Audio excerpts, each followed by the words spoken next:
Hey guys, it's Caleb at Talking Turkey. Today I've got Matt from Varsity, the Pound Town, Matt Pound. How you doing today, man? Tell us a little bit about yourself. What do you do, and what snacks did you bring?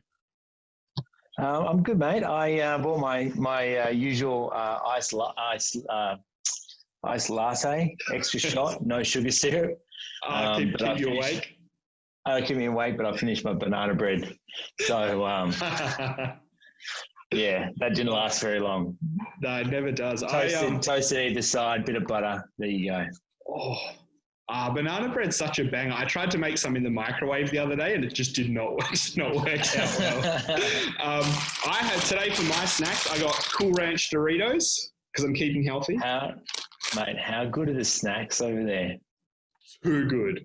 That's actually why I added it to this chat, because I was like, and I've got Joe's Peach Tea. Yeah, right. So this guy, when I first saw this, I was like, cool. It's a bit of a fancy thing, but it is literally just like a brand to sort of take on Arizona, but it's a little bit, they've tried to go a little bit more artisanal. I mean, it tastes like normal sugary peach tea, but I'm going to get into it because my mouth is dry. Yeah, good. And tell us about what you do, who you are, your brands, what you're working on. Yeah, man, no problem. Obviously, you know a lot about the brand as well because you were integral in part of the growth of it. So, yes, about 6 years ago, I started with two business partners, and we built the brand Varsity in Australia. I know there's a Varsity in Atlanta as well. So, is there? There is. Or it's called the Varsity. Nothing to do with it. But it's, we just saw, 6 years ago, there was a gap in the market. I couldn't understand why it wasn't taken advantage of or looked at, because it's, the product that it is now, as much as we try to steer away from American culture, it's more about pop culture. It's more like within Australia, it's, a lot of the elements and a lot of the things that we've grown up watching on television is just ingrained in us. It's subconsciously in us. Yeah. So totally. to sort of put that on a platter for someone or put that into a venue, they appeal to it very quickly. Totally. And we were able to have so much fun with it. So. Yeah, no, I mean, you're right. I guess when I brought you on because I love the way you see brand in general and things, but I guess as we start to chat, I realized how much of the brand I really, I worked with you guys for 2 years and fell in love with it and worked plenty of hours, didn't sleep, and it was good.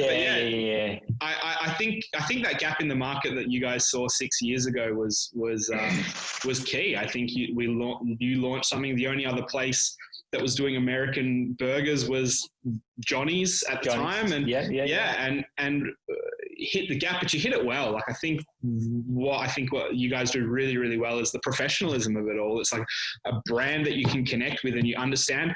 It has that Americanism to it, but I do love that it's still very conscious of the Australian pop culture, so you don't walk in there and it doesn't feel like, obviously it feels American, but it doesn't make you feel sick American. You know what I mean? It's the highlights. It's the best bits. Exactly. I mean, the difference between, our Australian culture and American culture is obviously like a couple of 100 years sort of development and growth and stuff. So, for us it's undeniable that when you walk into, say, a venue or a dive bar in the States, it's got genuine history, it's got genuine culture, and it's organic. Yeah. So, and to try to replicate that, you wouldn't do it justice, but to try and to focus on delivering the feeling or the vibe that someone gets when they walk in. The experience. If you can try to replicate that and you do it with genuine intent, then it's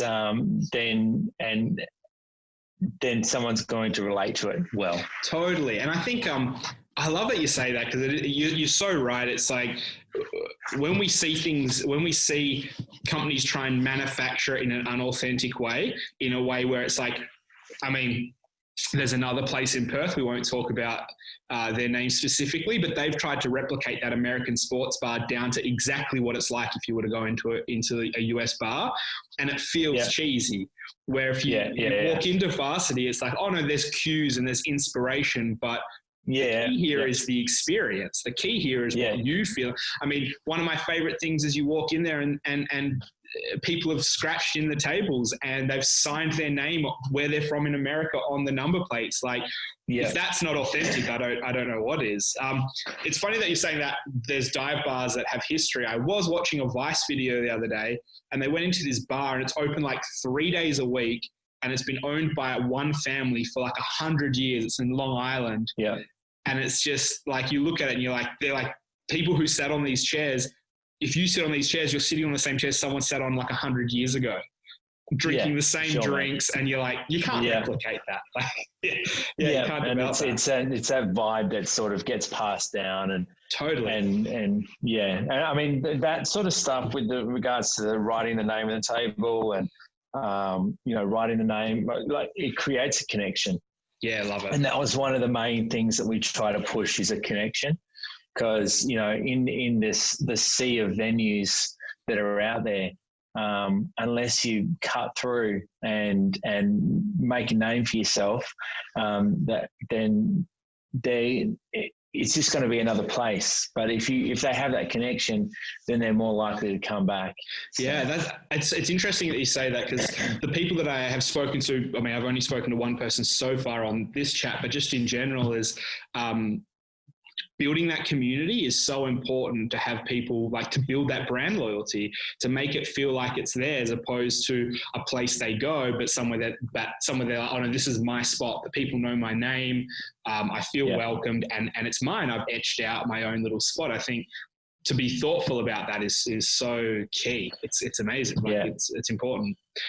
I think like the thing is that like we're focusing on growth all the time, but I think the best thing about when we started is we focused on each individual person or each individual customer, and was just very local, and it grew from there. So yeah, that's dope. Taking the jump, what made you back yourself and start a brand? Like, what were you doing before Varsity, and what made you go, yep, this is what I want to do? I was always involved in hospitality. It was one of those things that my friends would always sort of mention, when are you going to get a real job? And I was like, man, this is a job. This is what I want to do. Cool. I think hospitality has a long way to go in Perth, but I think it's getting there. Going back to the history again, you go to Europe or you go to the States, and it's a career path. Yeah.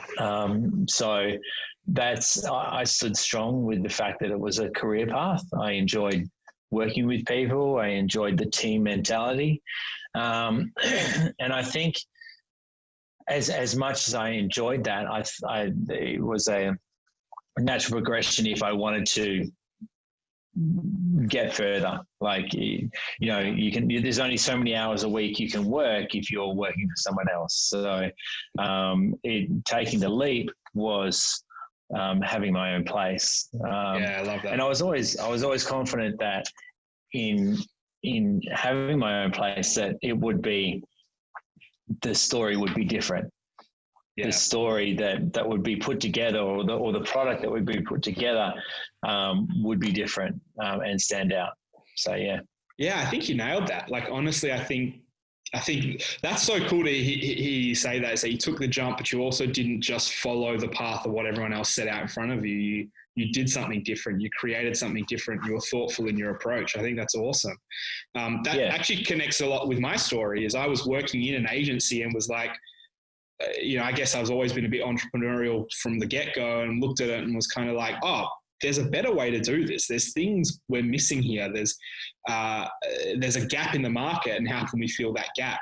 So I love that our own stories sort of connect on that. And I think it probably makes you a little bit more confident in taking that leap. Do you reckon? Like, do you think that was something that made you a little more confident, or were you just like youthful, exuberant, like I'm going to make this work, or was there any nerves coming to it? Oh, there's definitely nerves, but I think it's a youthful naivety that you haven't failed, and what have you got to lose? So yeah, totally. And I didn't want to get to a stage where I was like, I never took the leap.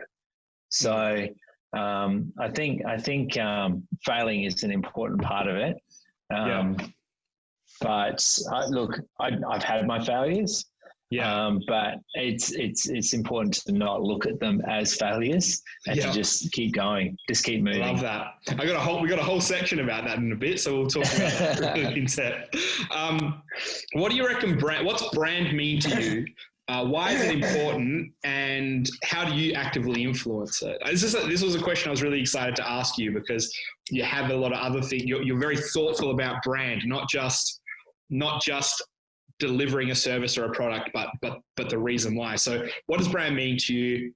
Why is it important, and how do you influence it? Yeah, I mean, I guess you and I had a lot of conversations like this, and we could have spent the whole day sometimes just going back and forth if we didn't have work to do. So totally.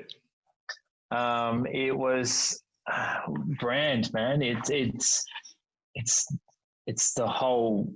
It's everything to me. If you don't have that brand, or you don't have that story, then how interesting can you be? Yeah. And if you're not interesting, then how do you expect to get any customers? Or how do you expect to get any followers, or or people who want to be involved with your business? Yeah. Sorry. No, you're okay. Take your time. You need some iced tea, some Peach, some Joes. Yeah, I don't want to give these. Don't want to advertise these guys too much. But if either of these companies are looking, I will take money. You can throw cash out my way. You probably find it'll be our wives watching, and that's about it, Maddie. That'll be right. I'm just getting messages from her now. The water pipes burst at home, so I'll sort that out later. Brand, man, it's just a conversation that I can have with anyone, or you, and it's not because it's defined. It's because it's undefined, because you can talk about it so much. Totally. And whatever anyone's opinion of it is, matters. And comes into play, and it's a different tact that you can take. So it's not defined, and the balance between. It's not rock solid, is it? Like it's not. It's not.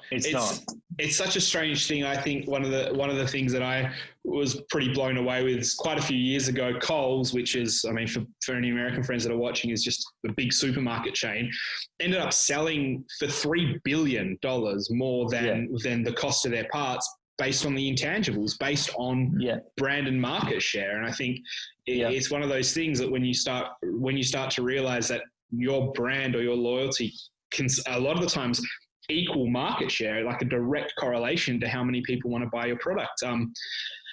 I think what you said earlier was really good, in the sense that if you make you make the best meat pie around, no one makes a meat pie better than you, but you don't have a brand, you're not known for anything other than a good quality meat pie, what will happen is people will make other meat pies around you, and people will potentially make an equal product, maybe a better product. But if people aren't loyal to your brand, you're going to fall by the wayside. And the only way to create that is by telling a story, is sharing why you're doing it. Even if you're saying I'm an at-home pie maker and I put my love and my soul and my love into this, that's a part of that is their brand. You know what I mean? And it's then go off on a tangent and say, I'm an at-home pie maker, and I made my oven that I cooked, my clay oven that the pies are cooked in, or it was handed down to me, or the pastry is done in this certain way. Yeah, it's endless. It's totally endless, the things that you can sort of grab onto. And in doing that, people connect with it. And once people connect with it, you've created loyalty. You've created that equity in the brand. And I think to be thoughtful about it, I mean, we look at Varsity, something that is so close to my heart. The reason we stand out now in a sea full of American burger places in Perth is because we care about our story. We created experience. We connected with customers beyond, hey, we make a burger, because there's so many other places making a burger. We gave an experience. We told a story. We run Super Bowl, or you guys are running Super Bowl events and kicking ass and hot wing eating competitions, and just giving it back and sharing the story, which sets us apart from all the other burger places. Yep. So that's pretty cool. Yeah. Sorry. For sure. No, that's all right. And I think that we sort of had not a head start, but there is so much juicy stuff to grab onto when you look at our brand or our story and what elements of it are there. So you've got your college, or you've got your university aspect. You've got your sport aspect, you've got your food or your burger aspect. And each one of those, if you were to just break down those, the subcultures and the cultures behind them and the stories as well, man, you look at Animal House, that's from the 70s or whatever. It's such a cult movie. Or you look at and so many other teen movies where they go through college, and the college experience for someone in Australia is something they've only ever seen on television. Yeah. So to offer a place or a story, or for them to be involved with something that they have grown up with, it resonates with them. Yeah, totally. And I think that is also probably a strength that you guys have, is that there is so much American nostalgia, 90s American movies that people fall in love with, and then we can share and showcase that. I mean, I'm living in New York right now, and I look back to Teenage Mutant Ninja Turtles, the first ones, were in those goofy outfits and stuff, and being like, I want to eat pizza and live in New York City. There's a time in my life I thought that I could live in the sewer in New York, meet the turtles. Man, and it was just going to pizza. I always, growing up, I wanted the pizza to look like the Ninja Turtles pizza. Yeah, with the string. You go to watch a Home Alone. Yeah, you go to Home Alone, and it's I want that cheese pizza, and it's that's what we see, and that's what we wanted. And so, and coming back to what Varsity is that it is an American college themed sports bar, but but part of the story is playing on that nostalgia, is playing on that idea that when you're a kid, you're feeling good, you're watching awesome movies, and you're like, we're giving you some of that, where with the trophy room and with all the games and the arcades and all of that kind of stuff. And I think it really hit the nail on the head. 90s culture is the best. It really is. I might be a little bit, biased, but 90s culture is the best. Well, it was time before COVID, and Saturday morning cartoons. It was the good old days. Yeah. when people still watch TV. Yeah, exactly. Let's talk about that. That kind of transfers into it. You, like me, big on YouTube? This is a side question that I just sort of came up top of my head. But big on YouTube, watching heaps of YouTube. What are your thoughts around YouTube, the communication on there, the opportunities that a brand could have on YouTube to build lifestyle or build a story? What are your thoughts around that? It took me a while to sort of understand that YouTube was more than someone teaching me how to peel an egg, giving me a how-to guide. It's the channels that I follow obviously leads into recommending other things that I want to watch. I never would have thought that I would be flicking through YouTube as I got home at night. I always thought it was just a computer sort of thing. But I love it. It's it gives me what I want to watch, and also I interestingly, like it sort of leads into other things as well. Like you can go down that rabbit hole. I'm always, I don't know whether other people are, but I try to be conscious of not being biased based on the fact that I'm being fed one sort of information. Okay, But it is an information source for me. I always try to be a little bit more open and search in different ways. So, getting my news through YouTube is probably... That's crazy. Yeah. Yeah. I guess that's true. I just literally today was looking at presidential addresses on YouTube. Like that's where I'm watching them. I'm watching an hour-long presidential address on YouTube. With the way that it's gone, how do you think brands can harness it? Like, how do you think for your brand or brands in general, where do you think are some directions that brands could harness YouTube? And I think it's just, I think you just have to do it and see what comes out of it. Yeah, that's cool. Like I think that's the best. Like if you think about it too much, it's not going to, and I'm coming from a place where we haven't sort of built up any YouTube followers or anything like that. It's, I'd love to put some bandwidth on developing that, but, creating the content or putting it up there takes some time and effort. And we've got so many other platforms as well.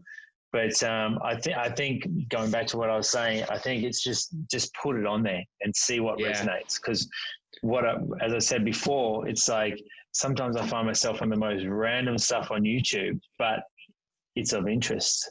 Yeah, absolutely.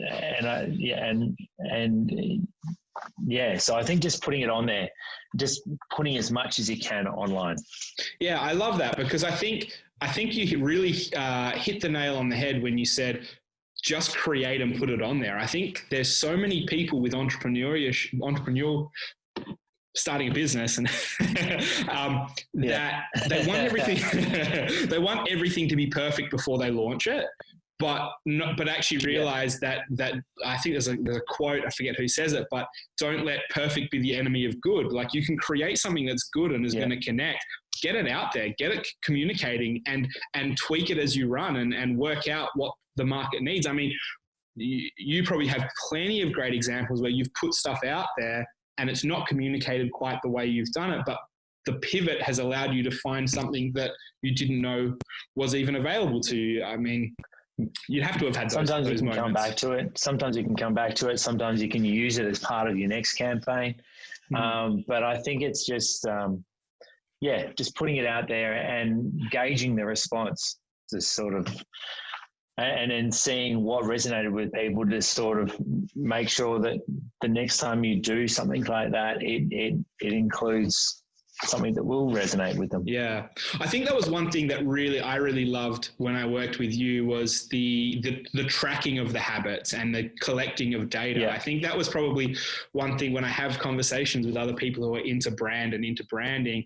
I mean, there's a classic quote that I can't remember the name of the guy now, but it's like, out of all of the money I spend on marketing or advertising, 50% of it works, but I can't tell you which 50.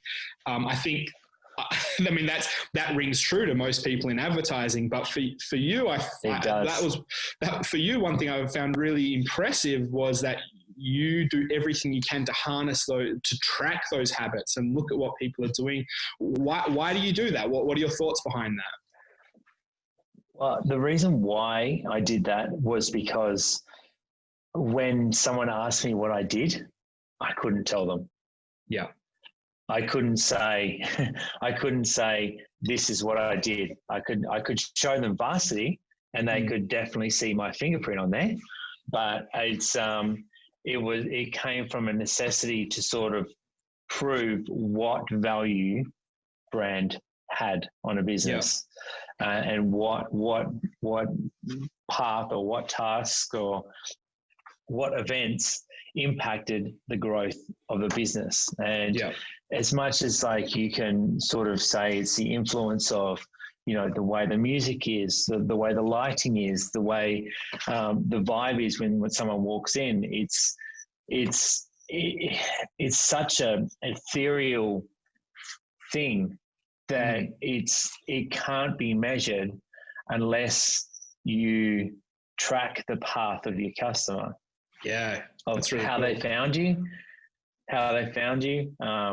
why they found you, and this information you can collect on a customer or a person that's involved in your business is endless.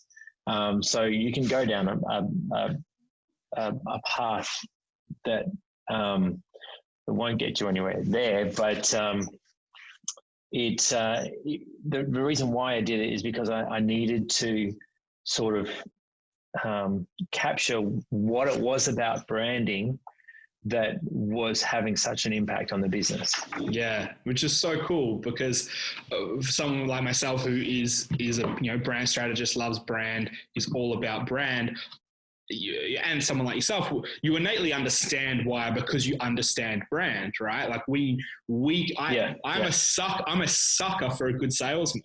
If I walk down the street, someone's like, "Hey, have I got a minute of your time?" And you go on, have a talk to me. And then they sell it. You're like, you can have my money. You're so good at it. Like, I see what you're doing. I don't even want your product, but I love the story. I love what you're telling me. But I guess even just here, this has sort of been a bit of an epiphany or revelation to me, is that we get it because we get it. But there's so many people that we work with in our life that don't quite understand it. They think, I run a tire company. I make good tires. People buy my tires because they're good. And you go, well, no, actually people buy your tires because X race car driver uses your tire, and you've put it in this market, and this person's connected with it, and this community loves it, and you've told a story in this way. And so I think as you're talking, I realized that the importance of tracking it is purely based on the fact that we need to show people that we work with and around us, our clients, our colleagues, going, hey, this is why it's important. This is why people continue to come back. So it's really cool. Sorry, I went on a bit of a tangent there because you really got me going. I loved it. That's 100% right. And it's as software develops, it becomes easier to sort of track. But at the same time, it's like you don't want to lose sight of what's important when you do build it. If it's there, if you can do it, that's fantastic. But I don't think you'll ever 100% put a finger on what it is. Yeah. Yeah, totally. And I think that's part of the. I think that comes back to people in every industries. You watch some people that you think are trash actors, but somehow they keep, for example, my personally examples, I can't watch Tom Cruise. I dislike Tom Cruise. I don't, small little man, but people love him. People connect with him. I don't particularly think he's an amazing actor. Someone's probably going to tell me I'm wrong, but that's fine. But there's a quality that people can't attribute to him, but people love him. And I guess that's the same as brand. So as much as you try and track it, there's always going to be things where you're like, people just connect with it. Yeah. And I think that's going back to the sort of thing, getting people to connect. The Varsity brand has so much that people can connect to. Yeah. And I think that's why it was good for us to be able to do that. I think that was one thing that I loved about working with Varsity, is understanding that we were so aware of all of our touch points. It wasn't just, hey, come to the bar, drink a beer, watch some sport. It was like, what events can we put on? Are they going to be brand focused? What community groups are out there? How can we connect with them and genuinely and authentically connect with them? Not just, we're doing it to get money, but going, hey, we actually want to help. We want to connect with these people. And in doing that, creating that brand loyalty and that brand connection, which I think is awesome. And understanding why someone is there as well. Like sometimes you look around and there's guys that went to school together, and they're obviously, 45 plus, but they're catching up over a beer, and they do it, once a month religiously. And that is Varsity is an out for them. Varsity, and it feels like home, and it brings them back to their childhood. It brings them back to being with their mate. Yeah, I love that. Let's move to this bit that you started to touch on earlier. Failure ain't failing. Things don't always work out. How have past businesses or strategies that failed, how they defined what you do now? How have past failures defined you now? If I had to say what was a failure, I wouldn't call it a failure. Yeah. There's just things that haven't worked yet. That's all. And it's you sort of take from it what you can. And can I have one of those chips? Is that right? Yeah, pass it this way. Yeah. Cheers, man. Thanks for that. Thank you. That would have been cool if we'd pre-planned this, that you had chips here and you pulled it out. This is a lot more lo-fi than that.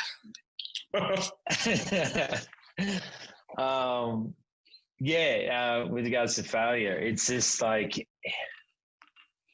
I wouldn't count anything really as a failure. It's just something that you learn. I've got a heap of side projects that I sort of took on that led me to talking to this person or that person. Talking to this person or that person that led me on to solving another problem or solving another thing that I wanted to do. So it's a continual journey, and it's not so much a failure because it hasn't been achieved yet. It's just a learning curve. Totally. I think I love the way you say that. Actually, I've never heard anyone put it that way. So in saying that nothing is a failure, it just hasn't completed. I think that's really, really cool, because I mean, even you look at if we want to say with Varsity, our brand, your brand, Spilt Milk Crying Club. I think that was what it was called, right? Yeah. Everything that was executed there, I personally thought was done perfectly. I looked at that and went, that was done well, but it didn't commercially work. No. So how do you approach something like that? So I look at Spilt Milk Crying Club, and I love the name. I love the branding. I love the concept, the ice cream cookies and all that sort of stuff. If we fine tune the recipe, if we fine tune the operation, how it works, it goes back to, in Australia, it's pretty hard to run a business due to the fact that high wages and that sort of stuff. So we just couldn't make it work with the business model that we had. It was just too expensive. If you took that away and you had one person in a little shop, and they created the story, they cooked the cookies with their mum, which I did. I cooked them with my mum, and we got a local ice cream factory, local ice cream company, and partnered with them.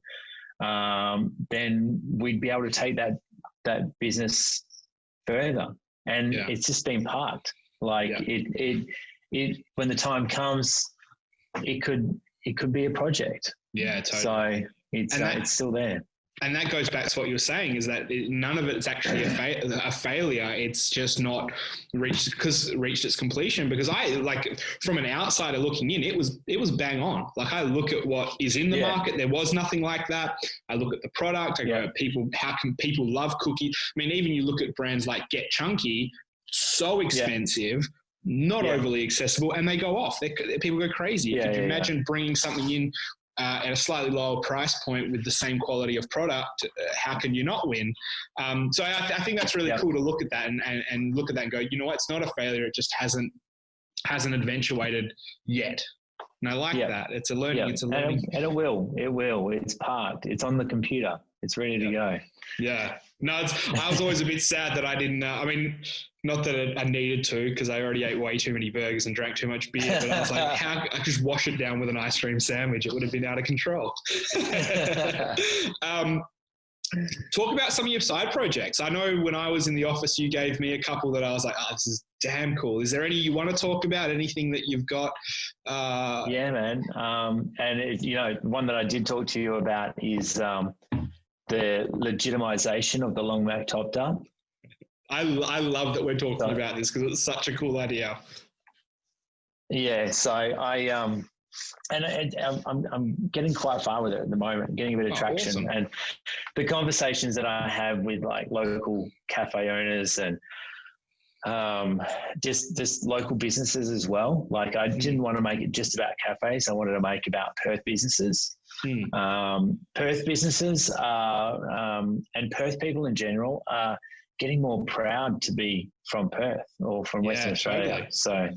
So tell us about what the project is. Tell us about what the long Mac topped up is for people who don't know what that is.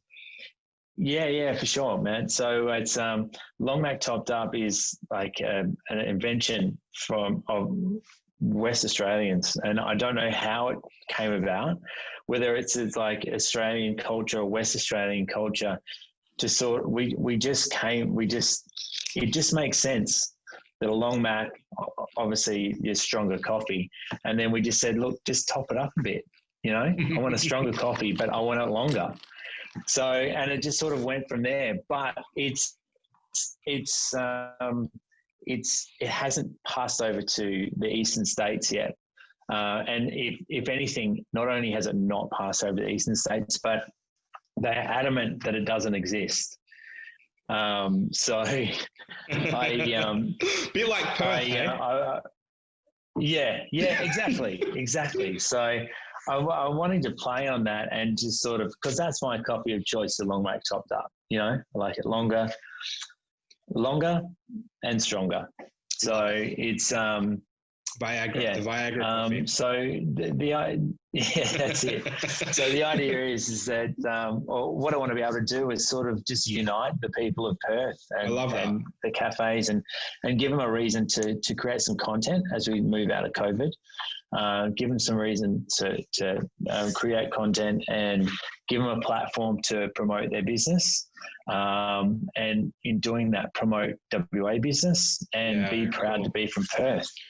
And the offshoot of it is, or the result of it all is that we will legitimize this bring to light this coffee that we created in Western Australia, or style of coffee that we created in Western Australia and are proud of, and bring it to the world. And one of the main things I want to do is collaborate socially with a lot of people and get them to promote the product and hopefully get Hugh Jackman to add it to his cafe in New York. That would be dope. So, I would definitely go a long Mac tops up out here. That would be pretty rad. Yeah. So if you want me to, I think Hugh Jackman's got an apartment around here somewhere. I can just knock on his door and say, Hugh, what's happening? The same apartment as you. Knock on the door. I mean, it's nice, but maybe not that nice. But just Hugh, what's happening?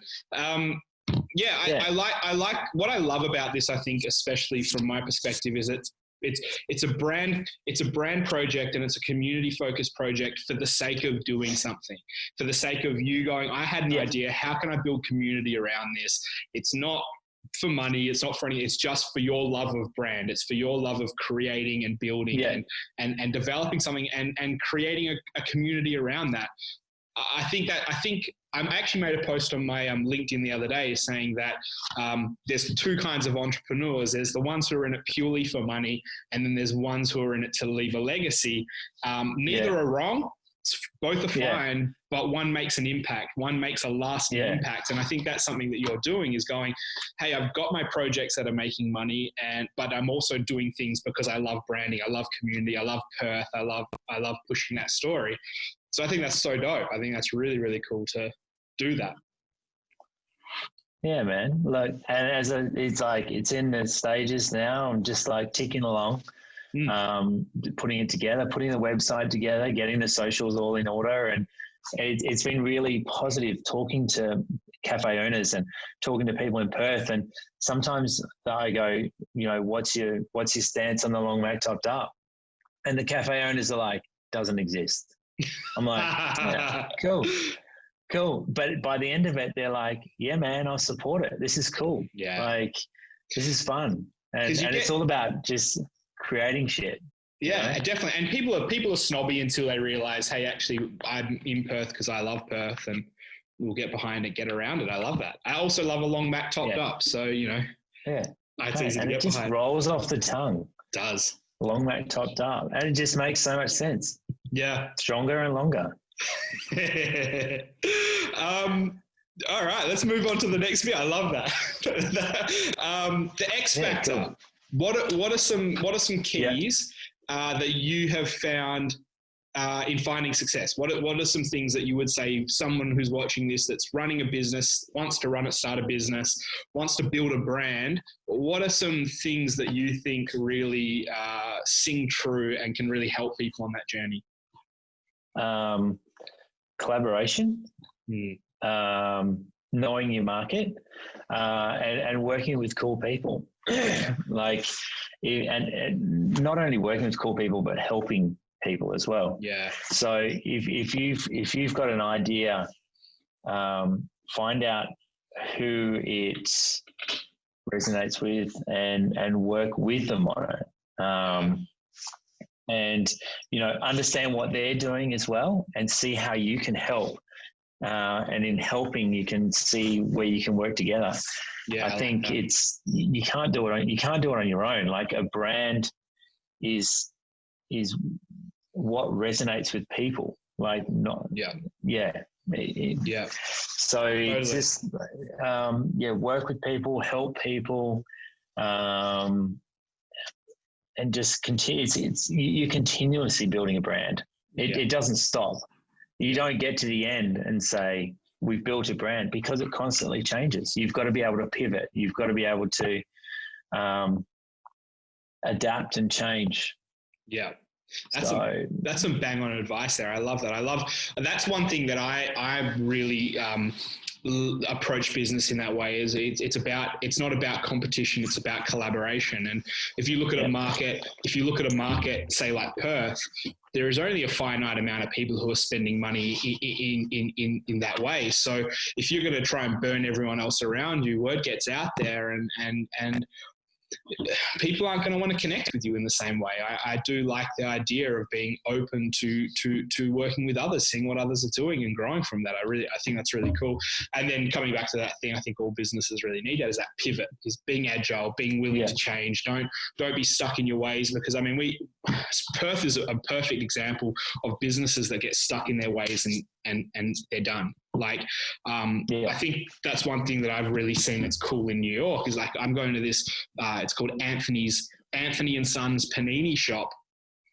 And it's literally a block away from me. And it's an old school Italian bodega.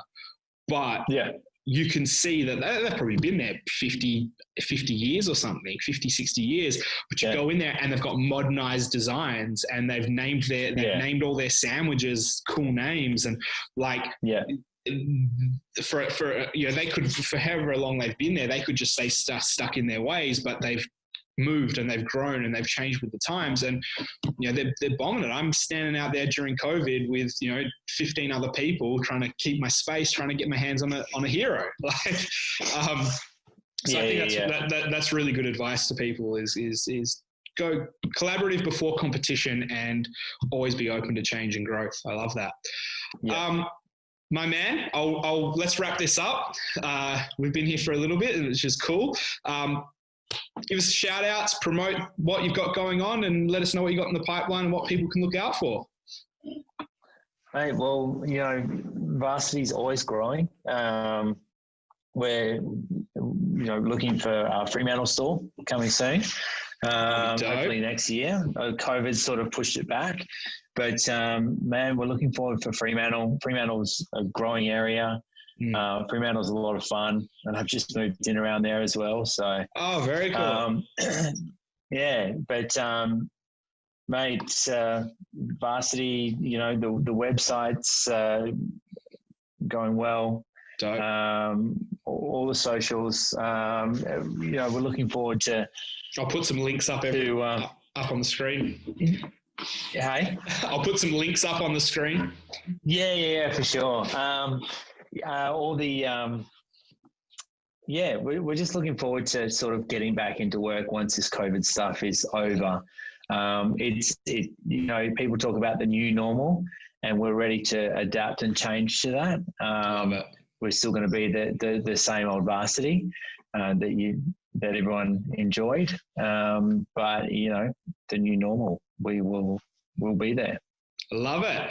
All right, cheers for spending time with us today, Matty. I loved it. It was good chat. Too easy, mate. Yeah, no great worries. chat. Take it easy. You too.